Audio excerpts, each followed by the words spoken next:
G'day YouTube, it's Brett here from Overtime Gaming with you once again, and welcome back with some more FIFA 13 Connected Career Mode. And of course guys, we're back with Newcastle United. It's a special episode once again for the Black and White Army, the Toon Army, the Mighty Magpies, and it's double header time, ladies and gentlemen. First game in this double header episode is against Man United, so is the second game. But the first game is in the Capital One Cup. Next round of this is the quarter-finals. So we're definitely looking for a win here. You look at the strong United side there. I mean, when they got Van Persie and Nani on the bench, you know they're incredible. Obviously, no Rooney. Rooney's gone to Barcelona, I believe, on this series. You saw Welbeck up front, which is very strange. We got a strong side out. Niangis to start today, guys. Jan Mbiwa. And Kondogbia in the heart of midfield today, guys. Pogba gets the game off. Knockout is also playing today rather than Sissoko. So, strong side, but not our strongest. I do want to get far in the Capital One Cup, but my main focus out of the two is the Premier League. So, a couple of our big guys have been rested for the Premier League game against United in 2 days' time. So that's why we've rested those players. And the fact is, you don't get much money for getting far in the Capital One Cup either. So I'd rather get far in the FA Cup and do well in the Premier League than get far in the Capital One Cup and do well in the Premier League. So as you can see, we've already injured Danny Welbeck. Just a simple challenge on him, and it looks like he's done his knee in. You can see him getting back up there though, so that's a good sign for United, to be fair. And it was Anderson, sorry, not Danny Welbeck, that was actually injured. But today is Saturday, guys, so you know what that means. You know it means comment of the week. And of course, we're going to get straight into it, guys. We haven't had too many comments this week, but that's because, again, I didn't put too many videos out for you. And I really haven't left you much time to comment, going to be honest. I haven't had a chance to go through any of the comments from Saturday night, guys. From Friday night, guys, sorry. So those comments will be entered into the next comment of the week, which will of course be next Saturday. And the first comment of the week goes to Tim Jones. Now Tim, I believe you're a new subscriber. I mean, you're still watching Series 1 when this comment was made, which was game 24 against Man City. So you've still got a long way to go to get through the rest of the series, to catch up to where we are now. But hey, once you've caught up, you'll hear your name on here anyway, won't you? So that comment is: I agree, Messi needs Xavi and Iniesta to lean on, but he still scores amazing goals. Also, Ronaldo is an angry bastard. Now, if you remember, in that episode was the episode where I was saying Cristiano Ronaldo I thought was the best player in the world because Messi needs players to lean on. Now, this has kind of changed for me the last few weeks, I must admit. Last few weeks of the season, Messi has kind of showed me what he's all about. And I'm torn on who I think is the best player in the world. There's times where I think it's Messi, and there's other times when I think it's Ronaldo. So it's really hard for me, I'm going to be honest.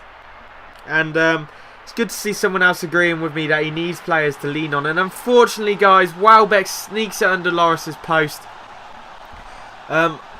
Lloris really should have done a better job to save that, I'm going to be honest. I mean, look at this, poor defending. Welbeck just slides it across goal, and Lloris was just slow to get down to it. Poor goalkeeping mistake. But I'm going to tell you now, guys, Hugo Lloris is actually the player of the month for the month just gone in this series. So that shows how good a form he's actually been in. There's a lot of stuff that we don't notice when you watch him as a goalie, that you just don't see that he does. But he does make some terrific saves, but it's just how easy he makes it look. Doesn't make it look as good as it actually was. Now, as I was saying about Messi and Ronaldo, one thing that's really exciting me about Messi is the fact he's going to have Neymar to play with. Now, I'm putting out there Neymar, Messi, Xavi, Iniesta, Fabregas, Alexis Sanchez and Pedro. That is just mouth-watering. I mean, that's just incredible. And those lot combined, whoever plays whenever, is going to be absolutely incredible. And if Messi and Neymar can get on the same page, it's going to be fantastic. Now, my only issue with the two of them that's going to be is the fact they're both quite selfish players. Especially Neymar. Neymar doesn't like to pass at all, and he gets really annoyed if you don't give him the ball as well. And Messi's not going to give him the ball that much. Why should Messi give him the ball so much? Messi's one of the best, if not the best player in the world. And Neymar's just starting to reach the world stage. So, of course, Messi's not going to give him the ball as much as he wants. So, however Neymar reacts to that is definitely going to prove to me if Neymar is a good player or not. If he's a great player, like he says he is and like everyone else says he is, he'll deal with the fact he's not going to get as much ball as he likes from Messi. But when he gets the ball, he's going to make something of it, rather than whine all the time that he doesn't get the ball. However, Real Madrid are combating that, it looks like, by the fact they're looking to sign both Bale and Suarez. It's kind of quieted down the last few days, but of course the transfer window is not officially open yet. So it was always going to get quiet, to be fair, until the transfer window really opens. But again, can you imagine that? Cristiano Ronaldo, Luis Suarez and Gareth Bale. That's just incredible. They would be outstanding together. And the key thing with those three is, compared to the Barcelona one that I just mentioned, Barcelona, there are so many good players, but you can't play them all at once. A number of them play in the same position. Whereas Real Madrid, Cristiano Ronaldo, Gareth Bale and Luis Suarez, you can play all three at once. You can have Suarez as a centre forward or striker. You do the same with Bale. You can have Cristiano Ronaldo playing left mid, right mid, whichever you want. And same with Bale. It's just going to be absolutely incredible. And if it just depends who they play up front with the three of them, because Suarez isn't a lone striker, and as much opportunities you're going to make for him with Bale and Ronaldo, if this all does happen, guys, you definitely need another striker with him. And I really think they need to keep either Benzema or Higuain. Benzema looks like the one they're most likely to keep, as Higuain's been linked with a move to Juventus and Arsenal. Whereas Benzema has just been speculated that he wants to leave. Great save there by Hugo Lloris. There you go again. Shows how good of a keeper he has been for us. And anyway, guys, let's move on to the next comment. And that is from Thomas Skelly. Of course, Thomas Skelly consistently over in the Comment of the Week award, guys. That's just because he comments on pretty much every video. So if you guys want to be in with a chance with the prize at the end of the season for Comment of the Year, you have to be entered into Comment of the Week. And the only way you're going to be able to do that is leaving comments, guys. So definitely get commented away. Take a page out of Thomas Skelly's book and just keep commenting, guys. Now, this was on the Stoke video, which was a couple of episodes ago. And it was when I was on about putting two men up front and playing three at the back, because of how good Niang and Remy have both been this season. Still thinking of it. But let's read the comment anyway, guys. And he put, putting two men up front will give you more scoring chances, but also weaken your defence. Tough choice. Niang's goal there could be goal of the season if it triggers a good run. We'll have to wait and see. Nicely done as always. Now, we'll start off with the Niang goal. And of course, Niang scored in the 90th minute, I believe, to get us a draw against Stoke. And it's kicked off a bit of a run. We've picked up wins in the last 2 games, I think. So it's given us a bit of momentum. And that's definitely what that goal was all about. You saw the team lift and the crowd are up when he scored. And that's what we needed. We couldn't afford to lose the game. We really needed at least a point. And Niang scoring that late just gave the team momentum. So it's definitely a good game. A good goal, sorry. Now, the second part that we'll speak about is the putting two men up front. Now, I've noticed that you commented saying that it will weaken your defence.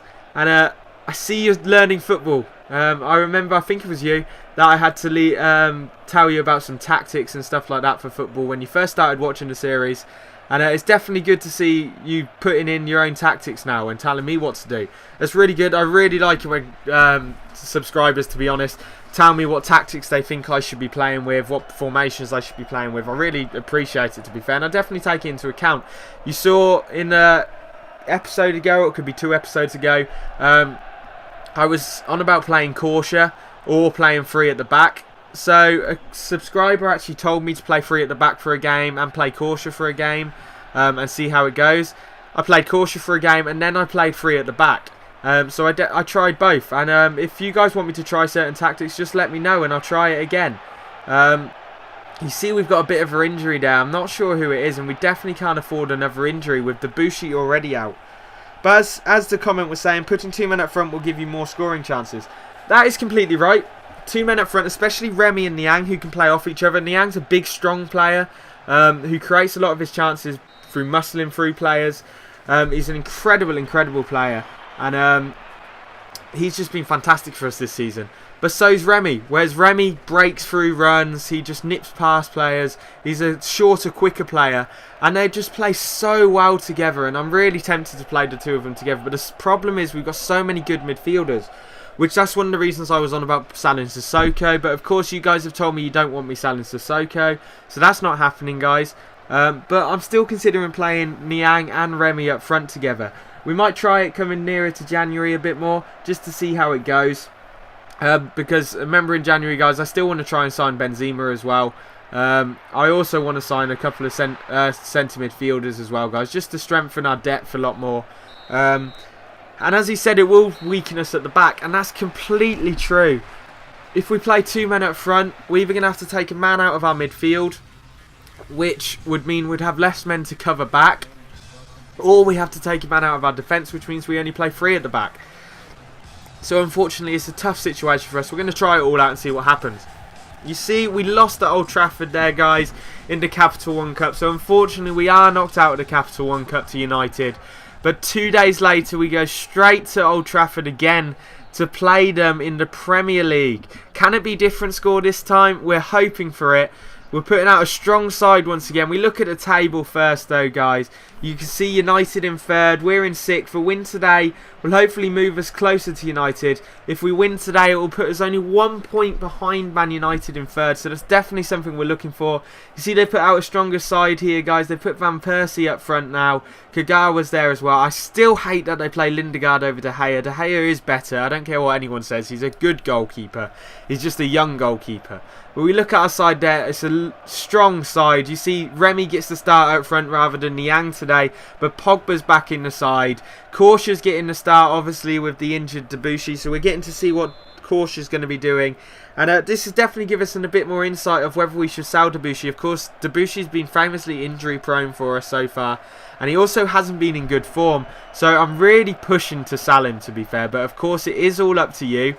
That's another reason why I'm playing Korsha at the moment as well. I was thinking of switching free to free at the back while Debuchy's injured, but I thought no, I'm going to play Korsha, so at least we can get a look in of how good he is and how good he's doing for us. Now, guys, time for the final comment of the week. Let me just get it up. And sorry, that sounded really weird. Let me just get it up. We're never saying that again. And this isn't so much a comment of the week as much. It's more of a conversation of the week, I'm going to be honest. And it was about me saying I'm going to do a MLS franchise as my next career mode through the summer holidays. Don't worry, guys. This career mode is still going on. This is still going to be daily, a game a day. I just want to do another career mode, in all honesty, and it's going to be an MLS one. We're going to take an MLS side, and it's going to be slightly different. It won't be daily videos or a game. It's going to be highlight videos, much like you would see of every other FIFA YouTuber, like Master Bucks and MGH. They all do like highlight video ones, and that's what I'm going to do in this one. Just another one, just to open me up to a bigger audience for different teams and stuff. Of course, having an MLS one will open me up to more of an American audience as well. So, I asked what team you think I should do, and there was a couple in there. Thomas Skelly said about Real Salt Lake, so that's an option. I've then got teams like the Whitecaps, and that was from Cameron Thompson, and this brought up the point now I'm actually going to speak about now. He said, Whitecaps had the Beastmatics, and when you are in the MLS, buy Legends. Now, I'm going to tell you about my idea. Of course, when you start an MLS franchise on this, you have to start in February because that's when their pre-season starts. And the bad thing about that, you don't get a chance to buy players at the beginning of the season. Of course, I've already said that I'm going to be doing a financial takeover for it. So, we can't really start in the beginning of the season. So what I'm going to do, I'm going to skip forward until halfway through the season when the July transfer window starts. So we're going to miss half the season, but we're going to have the transfer window. And I just think we're going to be... I don't really care where we finish in the first season anyway, because I want to build my team up. So if we start in the July transfer window, there's around half the season left, if maybe less. Hopefully we can still be in a playoff spot by then, so at least we can make a push when I bring in all my new players that I want with the financial takeover money, and we can then make a playoff push. Now, as for the players I want to bring in a number of players. There's certain players from Europe that I want to bring in, players like Wilfried Zaha and stuff like that I want to bring in, and they'll be young players, not old at all. They'll be young players, someone like Thiago or something like that. And then there are the American players. I want a squad that consists of a lot of American players, a lot of American internationals like Jose Altidore, Graham Zusi. Zusi's one of the players, one of the reasons I was thinking about Sporting Kansas City, sorry. And players like that, maybe someone like Landon Donovan, Clint Dempsey, stuff like that. Of course, Omar Gonzalez. Then there's the other sort of players we're looking to bring in, and they'll be legends. There'll be players like Ronaldinho and Dida. They're the sort of players we're going to be bringing in. If there's any players specifically that you want me to bring in, let me know in the comment section below. Or if there's any sort of players you guys want me to bring in, let me know in the comment section below as well. And that's the end of comment of the week, guys. As you can see, we're heading into half time here, 0-0. Still 3 minutes left in the half, so we may be able to nick something now. But I think it will go in 0-0. Neither team have had too many chances, to be fair. There's a lot of wide out play in this game so far, but not too much coming from it. But you see Ben Arfa cut in here and unleashes an absolute rocket on the stroke of half time. Absolutely fantastic goal, and all of a sudden, rather than heading in 0-0 at Old Trafford, which I would have been happy with, we're heading in 1-0 up. And that is exactly why I love Ben Arfa. I didn't really enjoy him at first, but he's definitely grown on me as this series has gone on. He's just become an incredible player. Remember, guys, if you think that's a goal of the season candidate, leave it in the comment section below, and I'll keep hold of the video so I can use it in the video at the end of the season. Now, we've just got to hold on and not let Man United score here before the half-time. And it was an awful, awful cross. But it looks like it's going to stay in, so they may get one more chance. And they whip the ball across and they can't do anything with it. They play it back and that should be half-time. But of course, FIFA bullshit lets the computer play on. Even though if that was me that the ball got cleared today, it would have been half-time. As we look when I play the ball upfield now. That really winds me up, guys. But as I was saying, definitely good results so far for us. And we couldn't really ask for much more, I'm going to be honest. Now, today's football action, guys, is of course the England under-21s against Norway. Big game. Hopefully, Wilfried Zaha will be playing today. Really good player, and definitely going to be good for Man United next year. Hopefully, he'll get a number of starts at Man United, because if he just sits on the bench, it's just going to be a complete waste. He's an incredible player and definitely deserves to play. Now, big news so far in the transfer window is that Arsenal, the Arsenal chairman, has come out and said they can afford to buy players like Rooney. Recent years, obviously, they haven't wanted to spend a lot of money on players. They haven't been willing to pay wages, and they haven't been willing to pay loads of money for them. Well, he said times were changing. They've just increased their revenue by about 70 million. So all that money is being reinvested into the transfer market, they've been told. So Arsene Wenger has been given the green light to actually go out and buy elite players, which is definitely what they need. Now, if they go out and buy Rooney, they're in a really, really strong position, especially if they keep hold of Podolski and Giroud. Great save by Loris once again for us there, guys. But this would be a huge move. I don't think United would sell Rooney to Arsenal, to be honest. Because although they're not main rivals, they're still a big club in the Premier League. And why would you want to sell one of your best players to a big club in your own league? Selling him to someone like Newcastle or even abroad just is a bit different, because selling him to Newcastle is not too big of a threat. We're not going to compete for the league title next year. No way. Not unless we go out and spend shed loads of money. And if you sell him abroad, you're not going to have to play him unless he's in the Champions League against you. So if he goes anywhere, I think it's probably going to be abroad. Hopefully, if not, it'll be Newcastle. I think Arsenal will put a bid in for him. I don't think he'll go there. But it would be a great move for Arsenal to do. Alongside that, Everton have told their competition that they don't want to sell either Fellaini or Leighton Baines. Obviously, they're two best players. Maybe Morales is in that as well. But Baines and Fellaini, they're two best players, and they really couldn't afford to lose either of them, I'm going to be honest, especially Fellaini. Fellaini's an incredible player, and they really, really don't want to lose him. And so that could be the end of David Moyes trying to get Fellaini for United.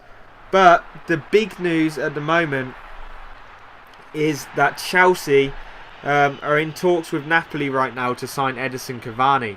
Now, of course, Cavani, the Napoli management staff came over to Man City to try and strike a deal with City, but unfortunately City couldn't reach a deal with them, as far as we know, to sign Cavani. So Chelsea have now stepped up their chase of him. And could you imagine if Chelsea get Cavani and Hulk in the same transfer window? That would just be absolutely incredible, as long as Shearer. And that's another fantastic goal by Hatem Ben Arfa. Again, guys, goal of the season? I don't know. If you think so, leave it in the comment section below. Incredible, incredible finish. And it's just pure skill by Ben Arfa to create that chance. And that finish is just sublime. And all of a sudden, we're at Old Trafford and we're up 2-0 after losing to them 1-0 in the Capital One Cup. Damn, I would have loved one of those goals to come in the last game. But hey, we're still winning 2-0 at Old Trafford. I can't really ask for much more. Now, as I was saying, could you imagine if if Chelsea got Cavani and Hulk in the same transfer window? It would be incredible. Link them with Hazard, Mata, Oscar and Ramirez, and they've already got an incredible team. And alongside Shearer from Bayer Leverkusen, he's a fantastic player as well. They're just going to be in a really, really strong position next season. Shearer's probably going to play more of a forward role, as will Hulk, I suppose, if they come. Cavani will probably play out on the left wing. They'll probably move Hazard to the right wing, play Mata in the centre of midfield, most likely with Oscar. That's probably what I was thinking, and then play Shearer as maybe a left striker or a left forward of some sort, with either Torres or Dzeko, who they've been linked with. And that would be a really, really strong side, I must admit. And that would be an incredible team to play with on FIFA as well. And you can see here, guys, we reaching the end of the game. Only 1 minute of extra time added on. But Ben Arfa pulls up there. It was a beautiful ball through for him, and he looked like he was going to go through for his hat-trick. But he's pulled up injured. Hopefully that isn't serious. As the final whistle goes, we do pick up the incredible win at Old Trafford. 2-0, guys. Puts us a point away from United in the league table. Ben Arfa won man of the match. You can see the rest of the results on your screen there. And the good news, guys, Ben Arfa is not injured. It was just a pull-up. There was nothing wrong with it. And you can see how good Remy is, as you can see by the headline there. And we've got Europa League action in the next game, guys. Next video, guys, followed by a game against West Brom. Hope you've all enjoyed the video. Remember to leave a like, comment and subscribe, guys. And peace out, YouTube. We're heading into overtime.